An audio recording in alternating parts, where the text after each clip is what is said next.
In mid-February, Verona Hendricks ordered a ride for her 21-year-old brother on an e-hailing app called InDrive. It's a moment that now haunts her.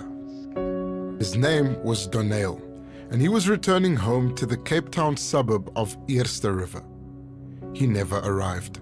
Toe ek op my app kyk, toe wys dit ride is complete, drivers outside.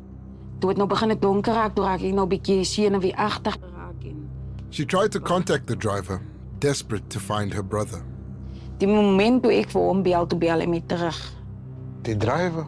En ek vra vir hom, but can I speak to my brother? I want to speak to my brother. Hy sê vir my, no, you must come. She was told there'd been an accident, but she wouldn't know how serious it was until she arrived on the scene. Men die wat ons nou om die draai kom en ek sien waar die kar lê. Ja, en ek skree, kyk hoe lyk die kar. Ek kon dit nie aanvaar nie. Ek kon nie, ek het in die grond geval, geskop en getrap. Verona's brother was dead. The driver had lost control on a straight stretch of road. But Donale wasn't the only victim. Toe was daar 'n silwer of 'n goue sak, was daar gegooi gewees. Ek het toe later op die scene gehoor dat hy is 'n 2-jarige baba. A 2-year-old boy and his aunt were standing on the pavement. There was no time to get out of the way. Their names, Kungetando Mkosi and Simlindile Ngonga.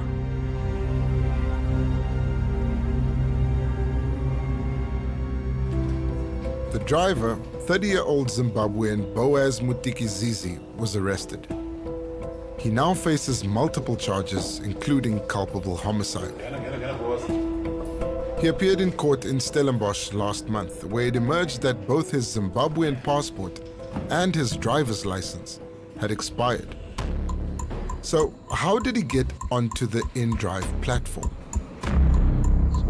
On the app, he used the name Promise, his photo matching his appearance. They found loopholes, and it's a big money-making opportunity for these guys at the moment.